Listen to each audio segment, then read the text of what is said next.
He stole a worm. Put it back, you little thief.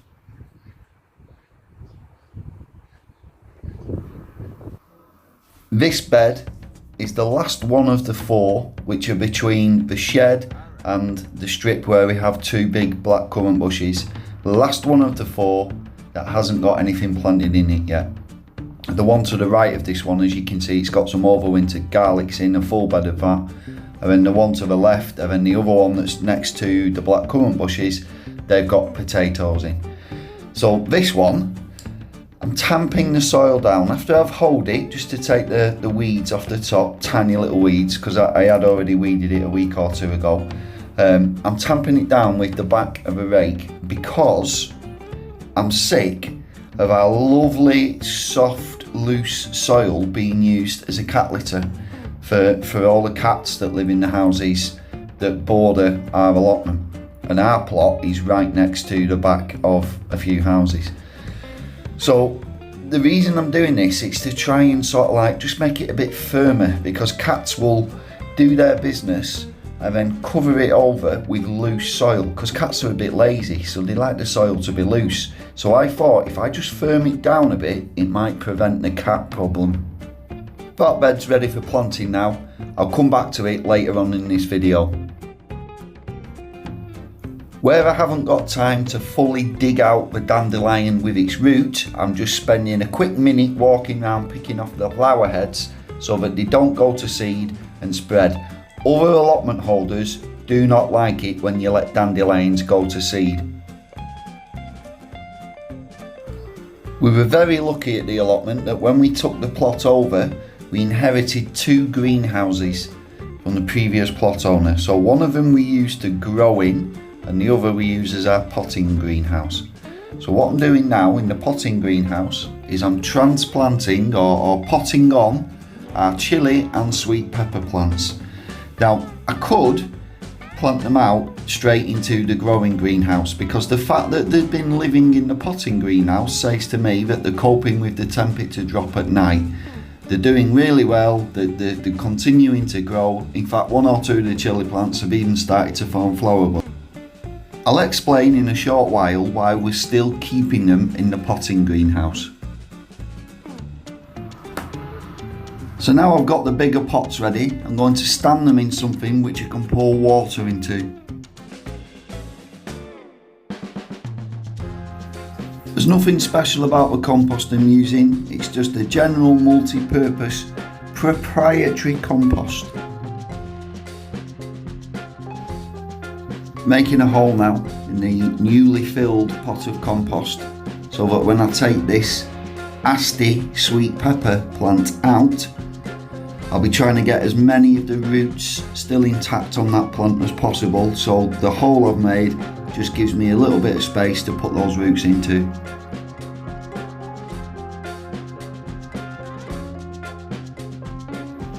Still got all of these chilies and peppers left to pot on. So all the chilies and sweet peppers are potted up now. We've gone from that kind of size pot to, well, that's a good example, that sort of size. I've put them next to each other. There you go. So it's definitely a couple of sizes up there. Now then, the reason we're putting them on, we're not actually going to keep them in pots throughout this year. Eventually these will go into the growing greenhouse, but once they're out in the growing greenhouse, we've found that the plants we put in there, in the soil in there, they need watering an awful lot more often.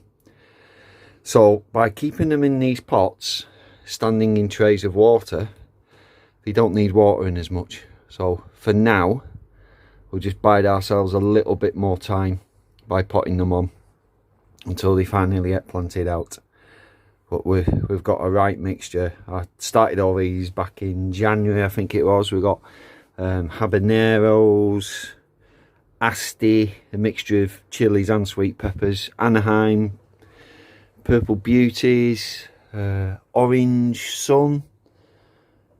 Yeah, there's quite a few different types. Cayenne chili, I don't know if I've said that.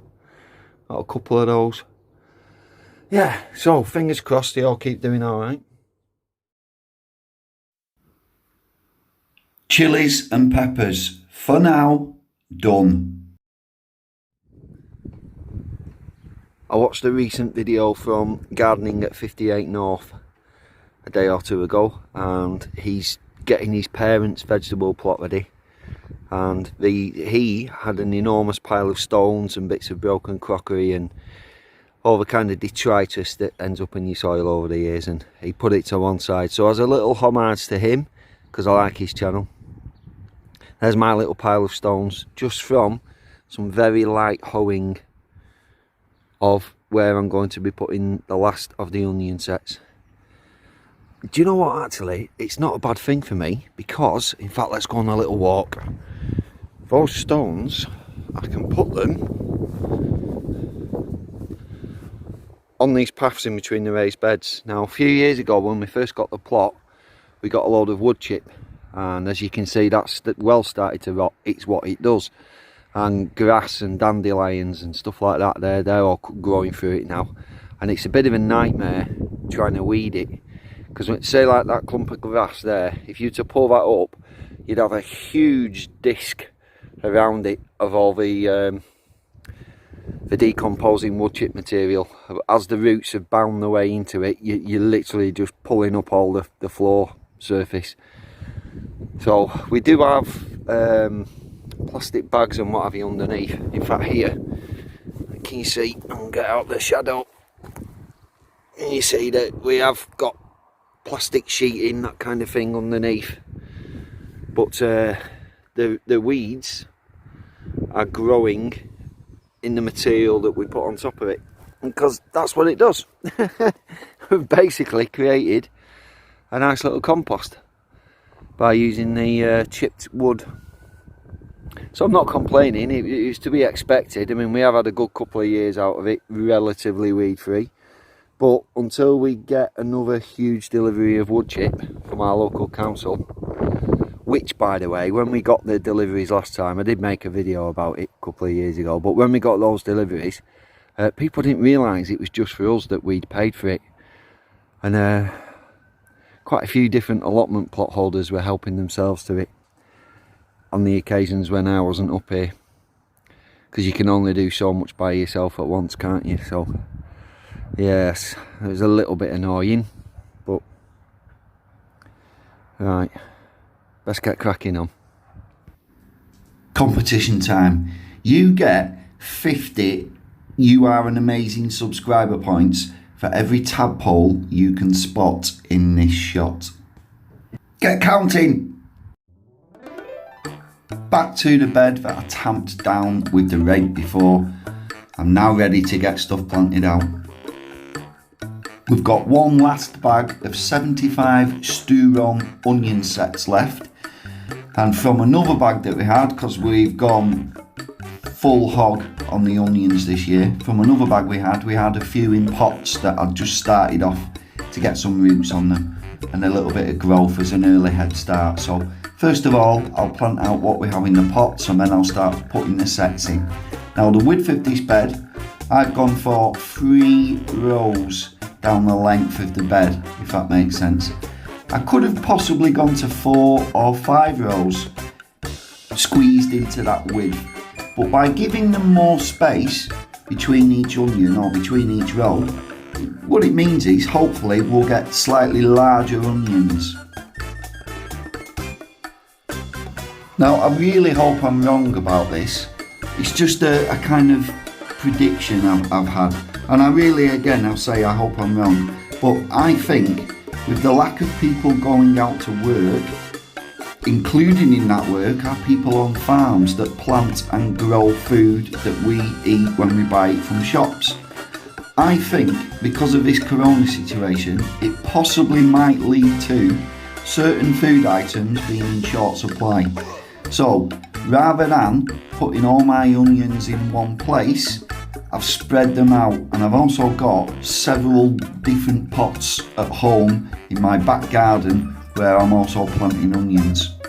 It's a little insurance policy just in case the allotment site gets broken onto and people start stealing food later on in the year. So like the saying goes, don't put all your eggs in one basket, don't grow all your onions in one place. And here is the reason why doing jobs at the allotment takes me a lot longer than it should do.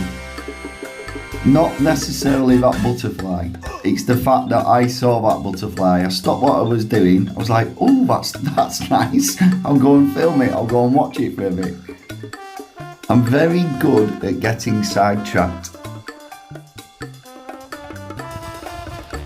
Got the peas planted out a couple of days ago, and all around it I put lots of twiggy sticks. Gives them a little bit of protection from the wind, and most importantly the main reason they're there is it gives the tendrils something to bind onto as they start to grow. And the more tendrils wrap around these little twiggy sticks, the more secure the plant will be. Yeah, bring it on.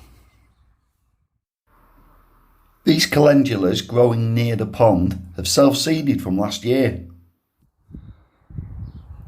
All down the back length of our plot, so the rhubarb's right at the very end, and then there's a bit that I weeded in the winter and covered with cardboard, loads of manure underneath that. And then here we've got some fruit bushes, raspberry cane, we've got I think they're red currants, we've got 2 red currants, and then against this trellis we've got a little mini kiwi. What's its Latin name again? We have got a label somewhere. There we go. Actinidia deliciosa Jenny. And apparently it's a self-fertile kiwi. We shall see. It's never given us any fruit. We've had it, I think we got it the year that we got the plot, I think. So we've had it about 3-4 years. Slowly training it along. But it's a bit of a problem area for us. Because there's single plants in, i.e. single fruit bushes that are still relatively young and they're not mature and they haven't fully bushed out more yet. It's leaving a lot of bare ground, which is ripe for weeds to come in and take over, which they do. So I'm going to do a bit of weeding. Now, I did be doing some over the last couple of days. I've just got a little patch there to do. And then all down there is going to be full of edge. We've already got quite a lot of edging. I've got 4 rows of spuds. I don't know if you can see, there's 2 or 3 rows of onions at the end. Peas. What did we have underneath the bottle cloches? I think it was green curly kale. These onions have been overwintered. But if I weed this, I'm not quite sure what to put in the place. So you know, that old saying, where there's a plant a weed can't grow. So I'll get my thinking cap on, but for now I'll stop thinking, I'll just start doing it. Needs weeding.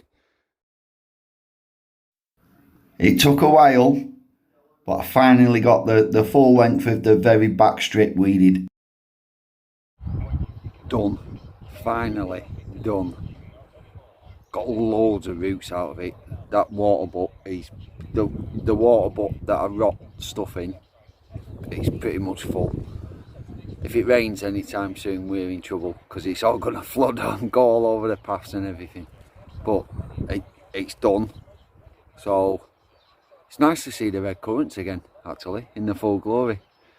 Yeah, wonder if we'll get any fruit off them this year. I might have been further distracted by the butterfly. I was.